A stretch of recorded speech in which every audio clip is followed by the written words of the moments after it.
We are on section 9 of the series, which is an expansion of Emerson Bar Review. This is segment number 9.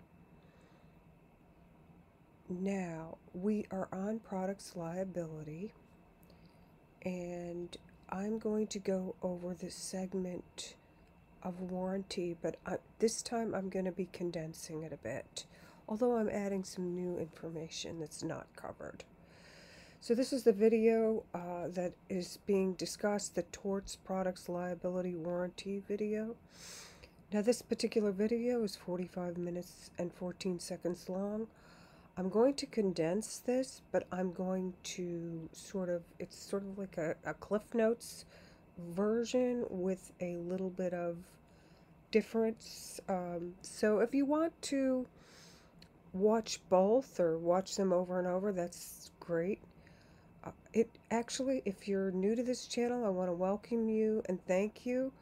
I'm doing a variety of different things here. I'm reading some audiobooks. I'm doing comedy. I'm doing commentary and trends. I'm doing health psychology information and other scientific information. But right now, this particular video is going to be on the law and prepping for the bar or exams, and this is a torts class. It's number 9 on the preparation for exams. So generally speaking, let's do a quick review. Characteristics of products liability, focus on warranties. So warranty suits are based on UCC-contracts, but torts cases typically have different statutes of limitations and are shorter than the statute of limitations with contracts. Now, it varies state by state in the United States. Contracts used to be more limited to privity than products liability. You do have third-party beneficiaries. However, there's a chart that is showing how there's a crossover and determining how to bring suit. Basically, contracts damages are going to be different than damages in torts. So one of the things you want to remember with products liability and warranties is that there's a commercial chain of distribution, and that you can sue anyone in that chain of distribution if you can show their liability.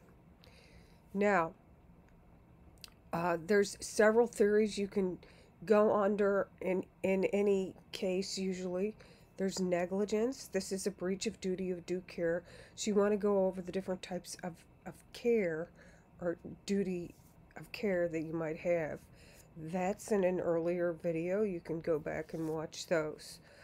Now, also, in the past, torts are kind of like older in a way than the contracts, and this is a civil procedure type of case. They were basically based on misrepresentation, which is kind of like fraud, and it's a broken promise for a product, right? So this warranty is now looked more upon as a breach of warranty, and it's traditionally classified as a tort. However, now we're using the code, the Uniform Commercial Code, as a secondary resource in the torts cases. So you can bring in tort, but you can cite the UCC if you want, as part of the warranty element, if you're talking about warranties. So we're going to go into detail about that. Now, first thing I want to show is a quick snippet. Now, these are the main types of UCC that are covered in tort. If in a tort-styled case, you can bring this up, but it's going to be primarily tort. The damages are probably better in tort, depending on your case. It just depends. Okay, so express warranties by affirmation. I'm reading you off right now 2313. By the way, this is the source of this. I cannot go directly to the website because they have ads on it. And the terms of service with YouTube are you're not going to be running ads in here. So this has no ads besides something that maybe if I monetize, but I'm not going to monetize. So anyway, at least at this time, 2313, express warranties by affirmation, promise, description, and sample. Okay, you can probably go there and look yourself, but basically express warranties are by the seller are as follows. A, an affirmation, effect, or promise made to the seller to the buyer, which relates to the goods and becomes part of the basis of the bargain. By the way, whenever you see these little blue links, they're going to have further definitions on what's a characteristic of a good, what's a characteristic of a seller, a buyer. They can break these elements down even further. You probably already have these memorized if you have gone through at least first year law.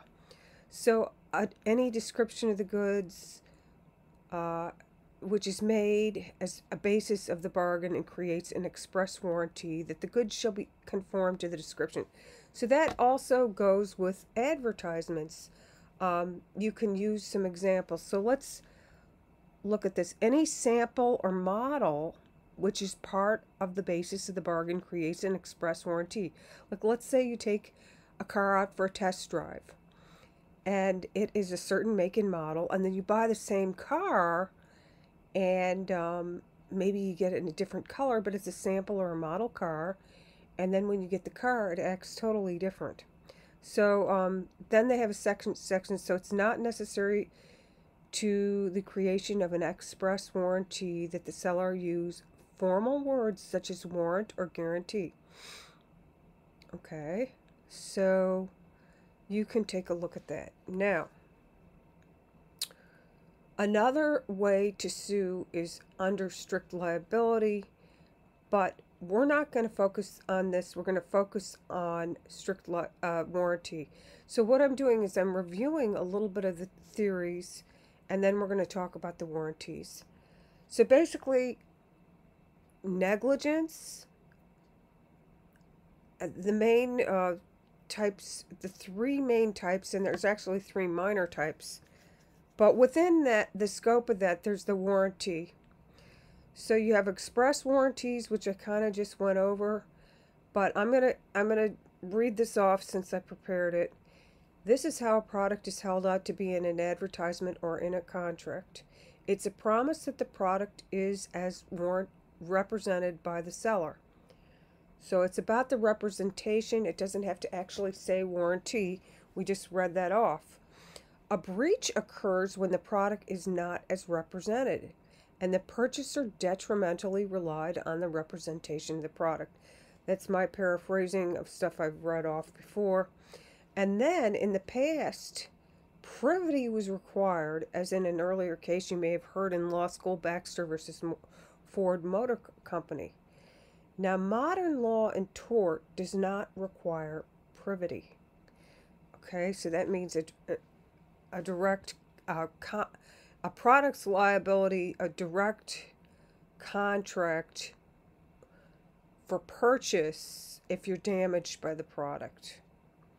Okay, so restatement 402B, public representations of material fact, and then the UCC-213, economic loss damages to person or property. Now, there are some defenses that the seller can bring up. Assumption of the risk and misuse of product, depending on the jurisdiction. Remember that state by state, they're going to have slightly different rules, okay? Because each state is sovereign, and then you have your federal laws or umbrella laws. Okay, so this is the United States. Also, the defendant or the products liability defendant might be able to claim that they were puffing. And puffing is basically something I learned about in real estate. We, as real estate agents in classes, learned that we could puff when we're trying to sell stuff, but we cannot misrepresent. And what is puffing? Puffing is a way of saying, hey, I think this is the best, most attractive house in town, and I don't think it's going to be on the market much longer. And I would buy it while I can. I'd put an offer on it. So that's puffing a little bit, you know. And I just think these are the best landscape plants around. I'm puffing. You know, I bought the house and I found out these aren't the best landscape plants around the town. Well, you know, that's puffing. That's the defense. So you're allowed to sort of exaggerate or embellish a bit in a way that's not directly lying, but it's more like opinion, or it should be taken as salesmanship. Okay, now let's get to implied warranties, just so I'm trying to explain the details here. Maybe you already knew, but some people might not, so the message might not be for you. Take what resonates, leave what doesn't. So anyway, implied warranties. These are not express, obviously. We just went over sort of like the general express. Implied are the most based. This is what most sales are based on for products liability. They're not based on a specific warranty. There's something that's implied when you purchase an item, that it's going to work the way it is, that it's going to be as represented. So it's not going to cause any harm if you use it intended. You're not going to pay for something that's going to cause you problems. So the two types of implied warranties under UCC are from 213, which are reliance on the seller's representation that the goods are fit for particular use or purpose.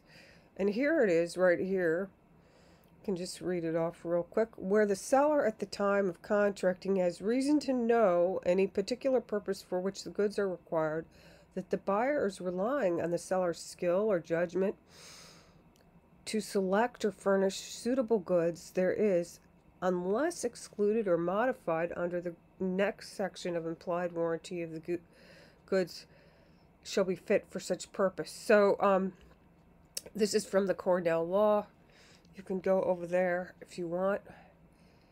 And